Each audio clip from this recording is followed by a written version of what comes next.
नमस्ते। हाल ही में सरकार ने एक ऐसा ऐलान किया है जिसका सीधा असर करोड़ों लोगों की जेब पर पड़ने वाला है। तो आज चलिए इसी को थोड़ा आसान भाषा में समझते हैं। बात हो रही है केंद्र सरकार के 1 करोड़ 20 लाख से भी ज्यादा कर्मचारियों और पेंशनर्स की, जिनकी इनकम में जल्द ही एक अच्छा खासा बदलाव देखने को मिलने वाला है। और यही आज का हमारा सबसे बड़ा सवाल है। आखिर ऐसा क्या हुआ कि इनकी सैलरी और पेंशन बढ़ गई? इस बढ़ोतरी के पीछे की वजह क्या है? चलिए इसी में थोड़ा और गहरा उतरते हैं। आज हम कैसे आगे बढ़ेंगे? देखिए, सबसे पहले तो ये जानेंगे कि ये खबर है क्या, फिर समझेंगे कि ऐसी बढ़ोतरी की जरूरत ही क्यों पड़ती है। इसके बाद महंगाई भत्ते के कॉन्सेप्ट को समझेंगे, कुछ आंकड़ों पर नजर डालेंगे और आखिर में देखेंगे कि भविष्य के लिए इसके क्या मायने हैं। तो चलिए सबसे पहले बात करते हैं उस घोषणा की जिसने सबको चौंका दिया है। ये है क्या और इसका फायदा किसे मिलने वाला है? तो हुआ ये है कि यूनियन कैबिनेट ने डीए यानी डीएनएस अलाउंस और डीआर यानी डीएनएस रिलीफ में 2% की बढ़ोतरी को हरी झंडी दे दी है।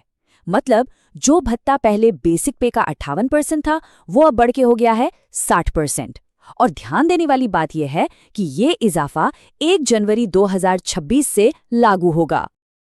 लेकिन सवाल यह है कि सरकार को ये सब करने की जरूरत ही क्यों पड़ती है? तो क्या से अब हम आते हैं क्यों पर, और इसका जवाब उस एक चीज में छिपा है जिससे हम सब परेशान रहते हैं, महंगाई। इसी को हम किताबी भाषा में मुद्रास्फीति या इन्फ्लेशन कहते हैं। मतलब वो रेट जिससे बाजार में चीजों के दाम बढ़ते हैं और हमारे पैसे की वैल्यू यानी उसकी खरीदने की ताकत घटती चली जाती है।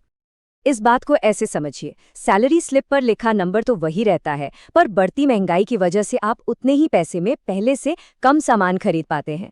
इसी को कहते हैं आपकी रियल परचेजिंग पावर का कम हो जाना। तो पैसे की इसी घटती ताकत से अपने कर्मचारियों को बचाने के लिए सरकार एक खास टूल का इस्तेमाल करती है, और उसी का नाम है महंगाई भत्ता। जी हाँ, महंगाई भत्ता या डीए। ये एक तरह का कॉस्ट ऑफ लिविंग एडजस्टमेंट है जो सरकारी कर्मचारियों और पेंशनर्स को दिया जाता है। इसका सिर्फ और सिर्फ एक मकसद है, बढ़ती महंगाई के असर को बेअसर करना। अच्छा, तो ये परसेंट पे कैसे होता है? क्या ये कोई रैंडम नंबर है? बिल्कुल नहीं, इसके पीछे एक पूरा साइंस है। देखिए, सबसे पहले लेबर ब्यूरो देश के 88 इंडस्ट्रियल सेंटर्स के 317 बाजारों से रोजमर्रा की चीजों के दाम का डेटा इकट्ठा करता है। फिर इस डेटा से एक इंडेक्स तैयार होता है जिसे CPI-IW कहते हैं। और आखिर में इसी इंडेक्स के 12 महीने के एवरेज के आधार पर सरकार हर 6 महीने में यानी जनवरी और जुलाई में डीए की नई दर तय करती है। जैसा कि आप इस टाइमलाइन में देख सकते हैं, ये कोई एक बार की बात नहीं है, ये एक लगातार चलने वाली प्रक्रिया है। पिछले कुछ सालों में डीए की दर लगातार बढ़ती गई है, जो दिखाता है कि महंगाई से निपटने के लिए ये एडजस्टमेंट कितना जरूरी है। चलिए अब जरा इस ताज़ा 2% की बढ़ोतरी के आंकड़ों पर गौर करते हैं। देखते हैं कि इसका असर कितना बड़ा है। इस एक फैसले से सीधे सीधे लगभग 54 लाख केंद्रीय कर्मचारियों और 68 लाख पेंशनर्स को फायदा होने वाला है। ये संख्या बहुत बड़ी है। तो सीधी सी बात है, जो महंगाई भत्ता पहले 58% था, वो अब बढ़कर 60% हो गया है, यानी पूरे 2% का उछाल। जाहिर है, इस बढ़ोतरी का असर सरकारी खजाने पर भी पड़ेगा। अनुमान है कि इस फैसले से सरकार पर हर साल करीब 6,791 करोड़ रुपए का अतिरिक्त बोझ आएगा। इस फैसले पर गृहमंत्री अमित शाह का बयान भी आया। उन्होंने कहा कि ये निर्णय कर्मचारियों और उनके परिवारों की आर्थिक सुरक्षा के लिए सरकार की प्रतिबद्धता को दिखाता है। लेकिन रुकिए, ये 2% की बढ़ोतरी सिर्फ एक छोटा सा एडजस्टमेंट नहीं है। ये असल में सरकारी सैलरी स्ट्रक्चर में आने वाले एक बहुत बड़े बदलाव का सिग्नल है। ये जो 60% का आंकड़ा है ना, ये अपने आप में एक बहुत बड़ा माइलस्टोन है। इसके बाद सैलरी स्ट्रक्चर में एक बड़ा फेरबदल होने की उम्मीद है। अब जो होने वाला है वो बहुत दिलचस्प है। 1 जनवरी 2026 से 8वें वेतन आयोग के लागू होने की पूरी उम्मीद है।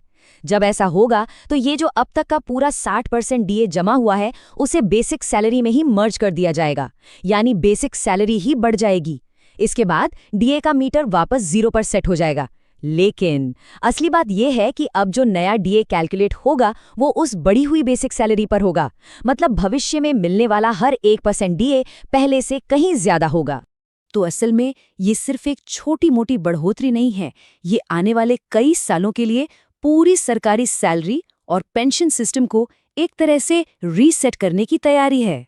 तो जाते जाते एक सवाल छोड़ जाते हैं, जैसे जैसे महंगाई की चुनौती बढ़ती जाएगी, अगला वेतन आयोग लाखों सरकारी कर्मचारियों के लिए सैलरी का नक्शा कैसे तैयार करेगा? ये